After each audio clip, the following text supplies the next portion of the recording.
My name is Julie Weche, the CEO and founder of Elimu Tutoring and Training Center. We are based in Baltimore, Maryland.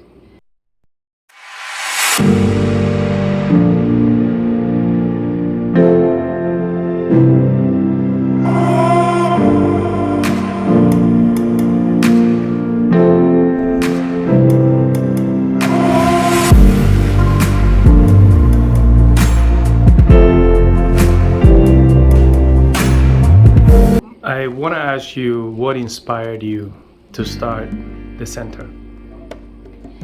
Well, I have been a teacher, a passionate teacher all my life.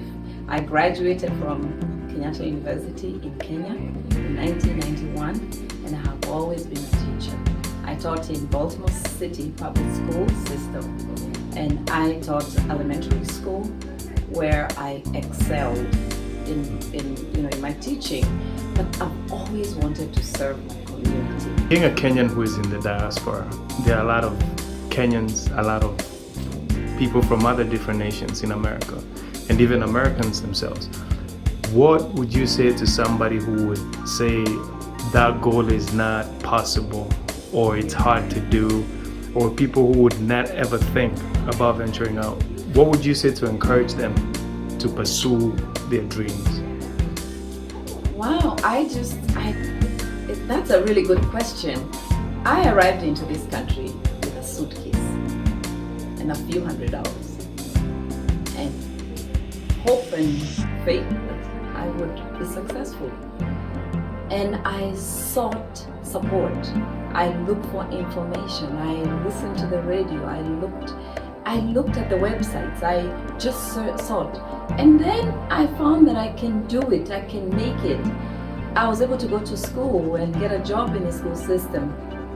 You can do it. Believe in yourself. If I came in as an African young lady and thought, oh my God, I'm from Africa, I'm not able to do it, then I would still be at the bottom. Or from the beginning, I'll still be at the beginning. But I just believe in myself. I am just as good as everyone else.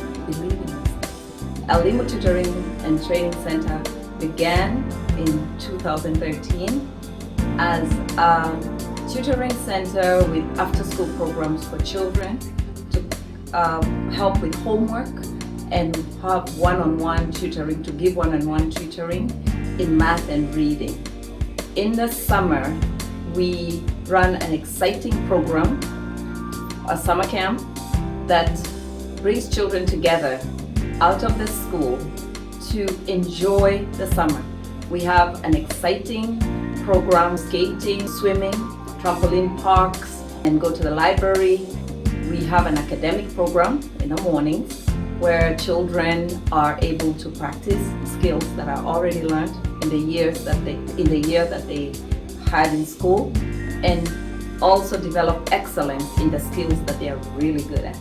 We prepare children so that they do not lose their learning during the school year, and they are prepared when they go back to school in the fall. This year, we are running the summer camp from June 21st all the way till August.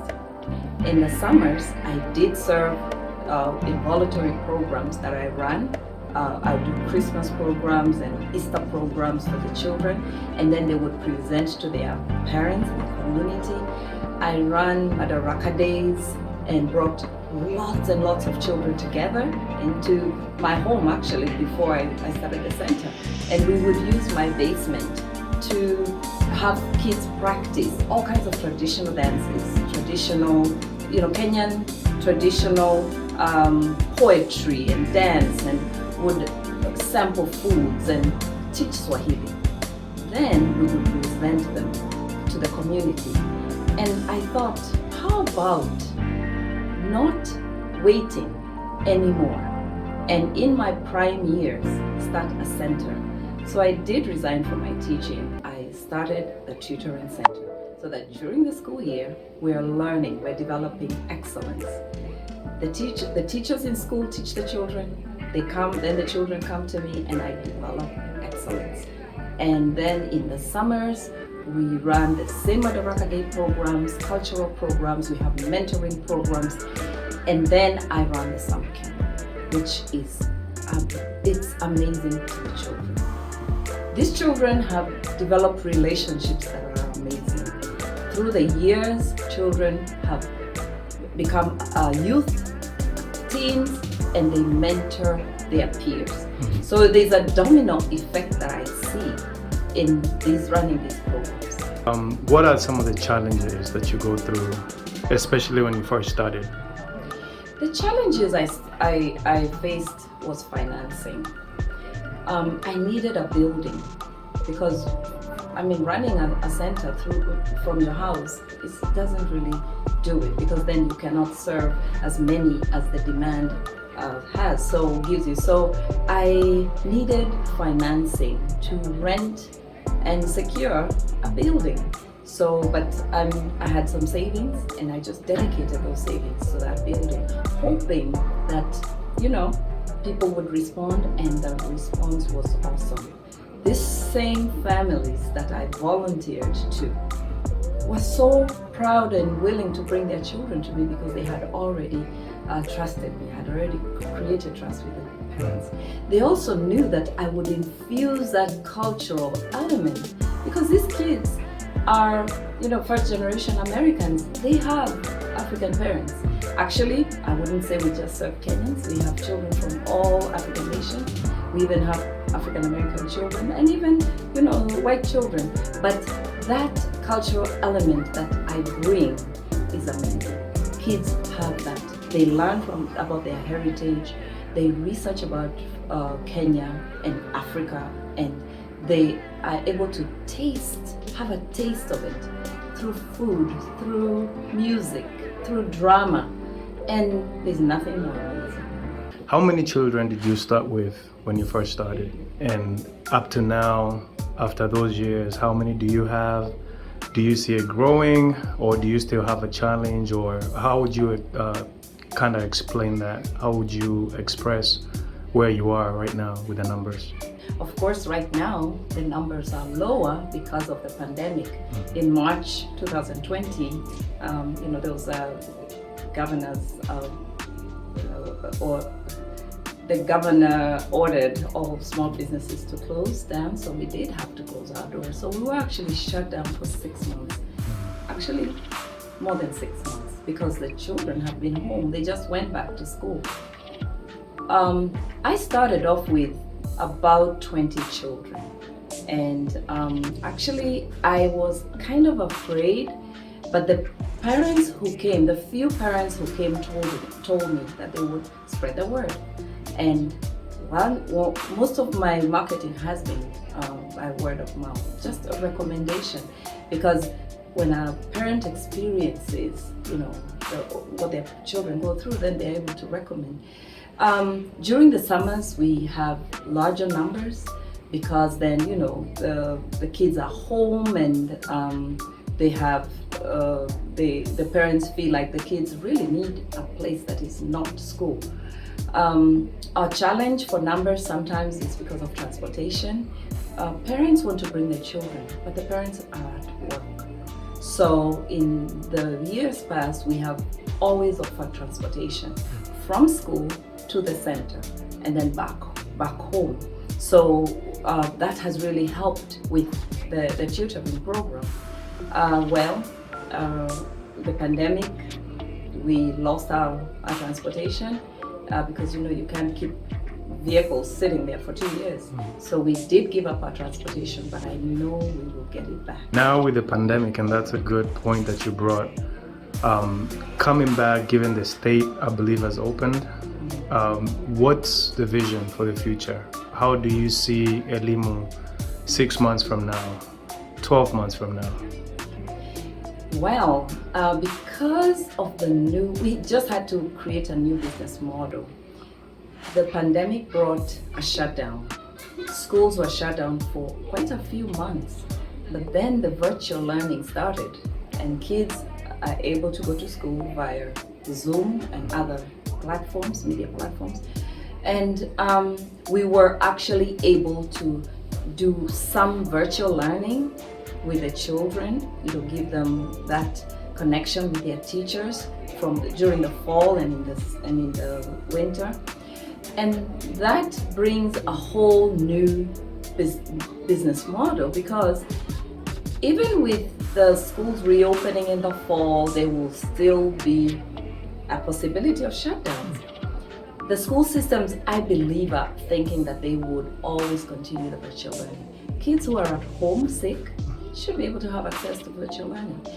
If a child is, not able to go to school for whatever reason, they are probably not contagious, we hope to have such children in our center during the day. Even if it's for an hour, for whatever skills that they need to develop. So also, we had one-on-one tutoring programs in person before. We are developing a virtual platform for those, so that wherever they are in their homes, we can tutor them. And we can just schedule, we are planning to schedule children after school. They don't have to travel, we don't have to travel. And they are right there in their homes, and they will be getting tutoring. We do serve children from 3 years old all the way to high school. What hours do you operate in terms of, for example, your virtual learning? Or when you're doing in person, what are your schedules? What are your times? When do you open? When do you close? What are your break times, meal times? How is the schedule at the center? Very, very flexible, because every school is different. They have different schedules. Parents need us at different times. So we always have a schedule where a parent is going in for an hour to work and they leave their child for an hour. And it was during maybe the reading program, and we're able to connect that child with their teacher, help them with the school, make sure they complete their assignments and complete them well, make sure they develop excellence in that skill that they're learning in school. And then they're able to do their homework. So when the child is picked up by the parent doesn't have to worry about their school. And we have seen children excel during the pandemic. Compared to those children who haven't been in a center or with a tutor, these kids are thriving. They also are thriving because they're together. A child is able to meet their friend, make friends with their peers. So that's. And then I'm sure probably somebody might have a question with the mask mandate being lifted and the COVID measures being lifted. I know you adhere to the calls, but as your own private business, do you have protocols that you will follow, or what are some of the measures you will take as far as COVID goes moving forward? We have adhered strictly to the CDC guidelines. We take extra precaution with our children. Children are precious. Their parents have entrusted them to us. So every time we are in this building, children are masked, the adults are masked. We require that every adult in the center is fully vaccinated. During the summer camp, all volunteers who are usually teenagers and young adults are to be fully vaccinated. We will have the mask mandate. We will have sanitizing and washing of hands, and actually a program that teaches about that. We're not just telling the children to do stuff that they don't understand. We have a health program and encouraging them that even after COVID, because we exist after COVID, we will continue being very hygienic. Even preventing the flu and all these viruses that may, come into the community. We are educating our children and making sure that we go way above CDC guidelines. Okay.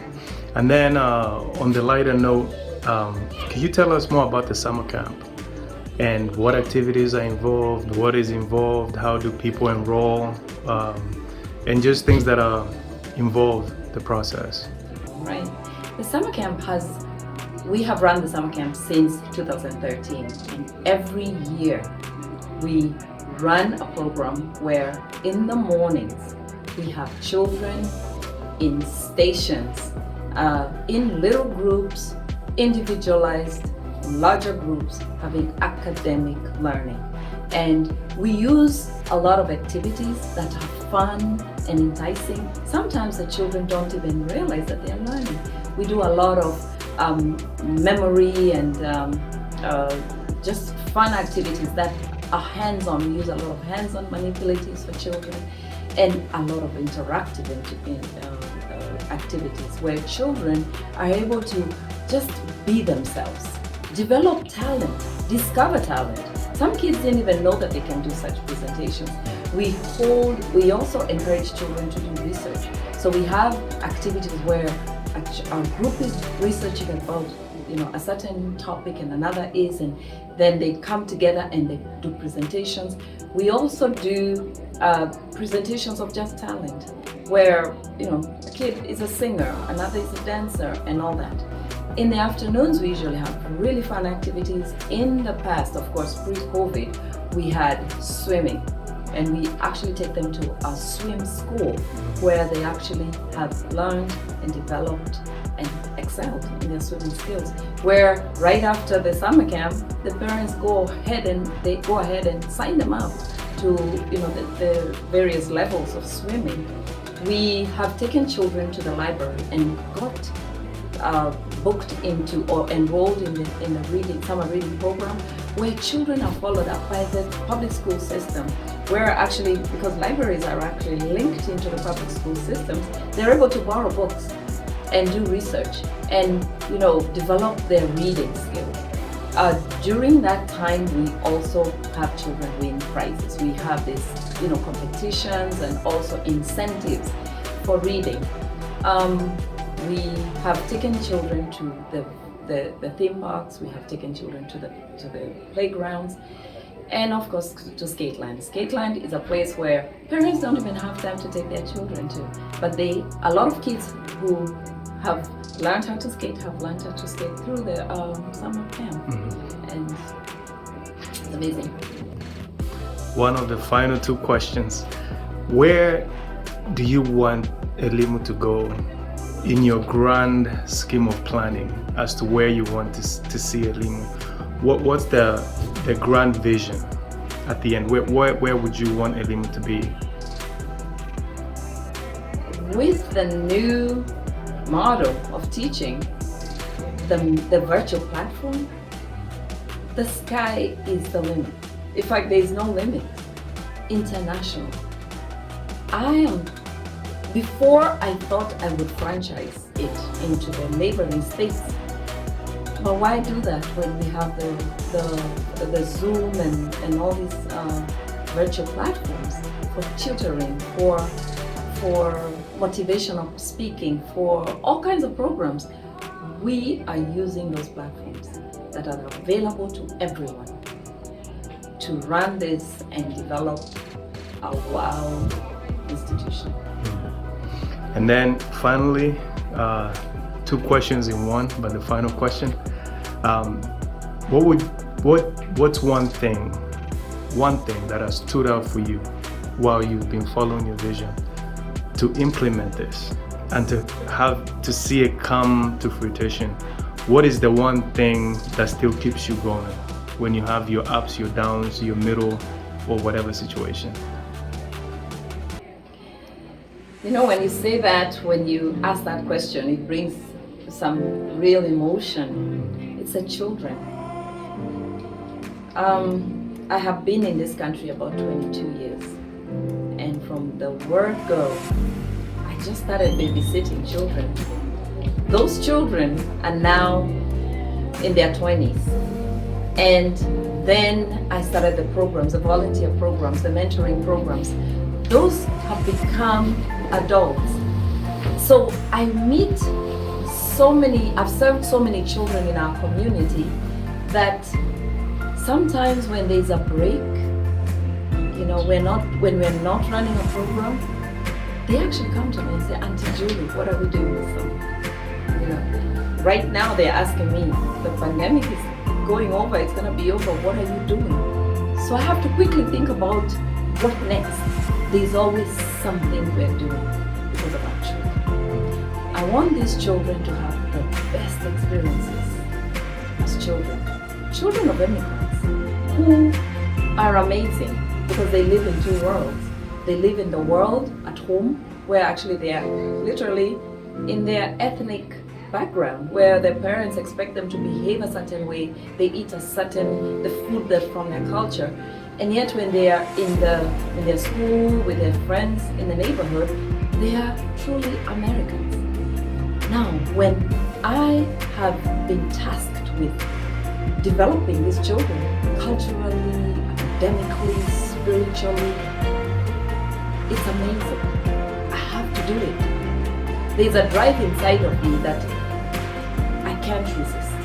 I just do it because, first of all, I can, because the parents are so supportive, but because also I have a crowd, a group of supporters that actually like push me when I'm discouraged. They encourage me, and it's amazing. Well, we want to thank you again for allowing us and giving us access and talking to us. Any final word you want to say in closing? Well, for example, what's your favorite thing to do for fun, color, something, whatever? Wow, I don't know. I'm just excited. The pandemic has, caused a lot of issues, and people feel isolated. And instead of that, my goal is to thrive out of this. We're springing out. Like after winter, when all the trees look dead, the spring just like springs out. So we're springing out and doing amazing things and doing new things. And that's what I'm gonna say to close. Well, thank you very much, and we will see you in the next video. Thank you. All right.